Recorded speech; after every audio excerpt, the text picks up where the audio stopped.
Hi friends, welcome back to my channel. ಇವತ್ತು ಸಂಕಷ್ಟಿ ಇರೋದ್ರ ಕಾರಣ ಮೋದಕ್ ಮತ್ತೆ ಕಡಲೆಕಾಳಿನ ಉಸ್ಲಿ ತುಂಬಾ ಸುಲಭವಾಗಿ ಮಾಡಬಹುದು. ಇಲ್ಲಿ ಒಂದು ಪಾತ್ರೆಯಲ್ಲಿ ಒಂದು ಅರ್ಧ ಕಪ್ ಅಷ್ಟು ಗೋಧಿ ಹಿಟ್ಟು ಹಾಕೊಂಡಿದ್ದೀನಿ. ಅದರಲ್ಲಿ ಸ್ವಲ್ಪ ನೀರು ಕೂಡ ಹಾಕೊಂಡು 1 ಟೀ ಸ್ಪೂನ್ ಅಷ್ಟು ಎಣ್ಣೆ ಹಾಕೊಂಡಿದ್ದೀನಿ. ಇದನ್ನ ಮಿಕ್ಸ್ ಮಾಡ್ಕೊಳ್ತೀನಿ.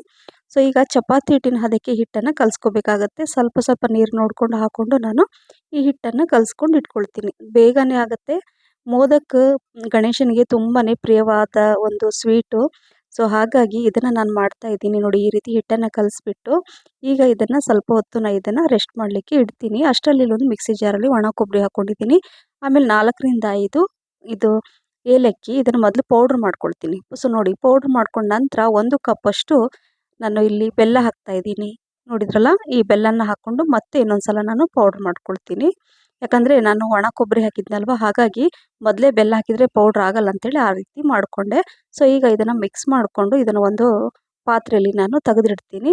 ಸೊ ಈಗ ಏನು ಮಾಡಬೇಕಂದ್ರೆ, ಇದರಲ್ಲಿ ನಾನು ಸ್ವಲ್ಪ ತರಿಯಾಗಿ ಇದರಲ್ಲಿ ನಾನು ಒಂದು ಸ್ವಲ್ಪ ಗೋಡಂಬಿ ಮತ್ತು ಬಾದಾಮಿನ ಹಾಕ್ಕೊಳ್ತೀನಿ. ಒಂದು ಅರ್ಧ ಕಪ್ಪಷ್ಟು ನಾನು ಗೋಡಂಬಿ ತೊಗೊಂಡೆ. ಅಂದರೆ ಒಂದು 20ರಿಂದ 30 ಗೋಡಂಬಿ ಇದೆ.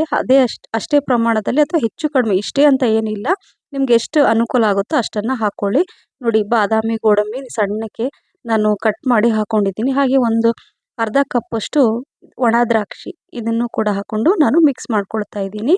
ಈ ರೀತಿ ಮೋದಕ್ಕೊಮ್ಮೆ ಮಾಡಿ ತುಂಬ ಚೆನ್ನಾಗಿರುತ್ತೆ. ಸೊ ಹಾಗಾಗಿ ತುಂಬ ರುಚಿ ಕೂಡ ಇರುತ್ತೆ. ನೋಡಿದ್ರಲ್ಲ, ತುಂಬ ಚೆನ್ನಾಗಿ ಕಾಣಿಸ್ತಾ ಇದೆ. ಸೊ ಇದನ್ನು ಸೈಡಲ್ಲಿ ಇಟ್ಕೊಂಡು ಈಗ ಹಿಟ್ಟು ಕಲಸಿಟ್ಟಿದ್ನಲ್ಲ, ಅದನ್ನು ಕೂಡ ನೋಡಿ ಈ ಥರ ಕರೆಕ್ಟಾಗಿ ಅದು ಒಂದು 10 ನಿಮಿಷ ಹಾಗೆ ನಾನು ಇಟ್ಟಿದ್ದೆ. ಸೊ ಈಗ ಹಿಟ್ಟನ್ನು ನಾನು ಒಂದು 2 ಭಾಗವಾಗಿ ಮಾಡಿ ಏನು ಮಾಡ್ತಾ ಇದ್ದೀನಿ ಅಂದರೆ, ನೋಡಿ ಸಣ್ಣ ಸಣ್ಣ ಉಂಡೆಗಳನ್ನಾಗಿ ಮಾಡ್ತಾ ಇದ್ದೀನಿ.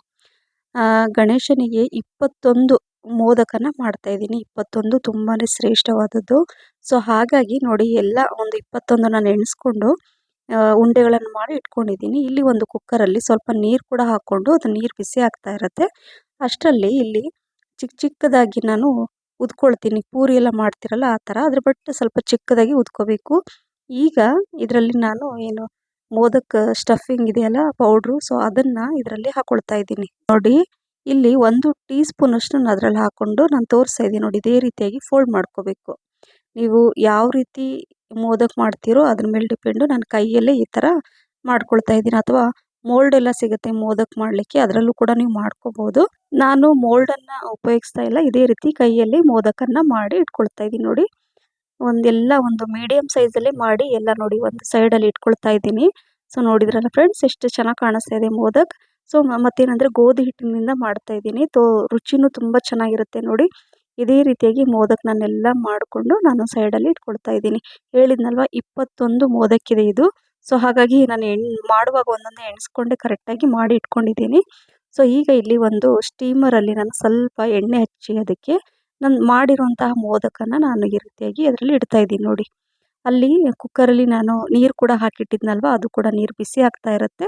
ಸೊ ನೋಡಿ, ನೀರು ಕುದೀತಾ ಇದೆ ಅಲ್ವಾ. ಸೊ ಎಲ್ಲ ಮಾಡಿರೋಂಥ ಮೋದಕನ ಹಾಕಿಬಿಟ್ಟು ಒಂದು 15ರಿಂದ 20 ನಿಮಿಷ ಮೀಡಿಯಮ್ ಫ್ಲೇಮಲ್ಲಿ ಇದನ್ನು ಸ್ಟೀಮ್ ಮಾಡ್ಕೋಬೇಕು. ಸೊ ನೋಡಿದ್ರಲ್ಲ, ಇದನ್ನು ನಾನು ಏನು ಮಾಡ್ತಿದ್ದೀನಿ ಅಂದರೆ ಸೈಡಲ್ಲಿ ಇಟ್ಕೊಳ್ತೀನಿ. ಅದು ಆಗ್ತಾ ಇರುತ್ತೆ ಅಷ್ಟರಲ್ಲಿ ಕಡಲೆಕಾಳು 1 ಕಪ್ ಅಷ್ಟು ನೆನೆಸಿಟ್ಟಿದ್ದೆ, ಅದರ ಉಸುಳಿ ಮಾಡೋಣ. ಈ ಪ್ರಸಾದ ಕೂಡ ತುಂಬಾ ನೈವೇದ್ಯಕ್ಕೆ, ಗಣೇಶನ ಪೂಜೆ ಟೈಮಲ್ಲಿ ನೈವೇದ್ಯಕ್ಕೆ ಇಟ್ಟರೆ ತುಂಬಾ ಶ್ರೇಷ್ಠವಾದದ್ದು.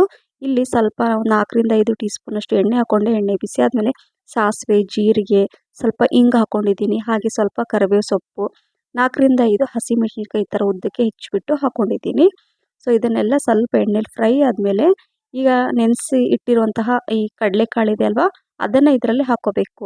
ಇದರಲ್ಲಿ ಈರುಳ್ಳಿ, ಬೆಳ್ಳುಳ್ಳಿ ಏನೂ ಹಾಕ್ತಾ ಇಲ್ಲ, ಯಾಕಂದರೆ ನಾನು ಪ್ರಸಾದ ಮಾಡ್ತಾ ಇದ್ದೀನಲ್ವ. ಹಾಗಾಗಿ ಸ್ವಲ್ಪ ಉಪ್ಪನ್ನು ಕೂಡ ಹಾಕ್ತಾ ಇದ್ದೀನಿ. ಉಪ್ಪು ಹಾಕ್ಕೊಂಡು ಒಂದು ಗ್ಲಾಸ್ ಅಷ್ಟು ನೀರನ್ನು ಹಾಕ್ಕೊಂಡು ಇದನ್ನು ಮಿಕ್ಸ್ ಮಾಡ್ಕೋಬೇಕು. ನಂತರ ಎಲ್ಲ ಮಿಕ್ಸ್ ಮಾಡಿದ ನಂತರ ಇದನ್ನು ಸ್ವಲ್ಪ ಮೀಡಿಯಮ್ ಅಥವಾ ಹೈ ಫ್ಲೇಮಲ್ಲೇ ಒಂದು 10 ನಿಮಿಷ ಇದನ್ನು ಮುಚ್ಚಿಟ್ಬಿಡ್ಬೇಕು. ಚೆನ್ನಾಗಿ ಬೇಯುತ್ತೆ ಈ ಥರ.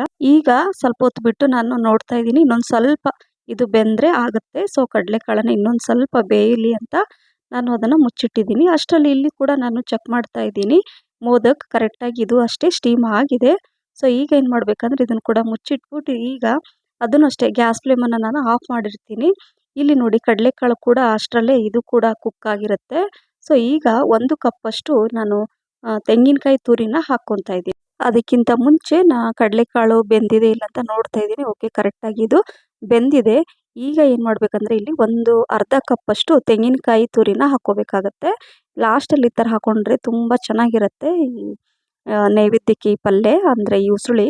ಸೊ ಹಾಗಾಗಿ ಲಾಸ್ಟಲ್ಲಿ ಹಾಕ್ಕೋಬೇಕು. ಎಲ್ಲ ಚೆನ್ನಾಗಿ ಕಡಲೆಕಾಳು ಬೆಂದ ಮೇಲೆ ಲಾಸ್ಟಲ್ಲಿ ಇದನ್ನು ಹಾಕ್ಕೊಂಡು ನಂತರ ಸ್ವಲ್ಪ ಹೆಚ್ಚಿರುವಂಥ ಕೊತ್ತಂಬರಿ ಸೊಪ್ಪನ್ನು ಕೂಡ ಹಾಕ್ಕೊಂಡಿದ್ದೀನಿ.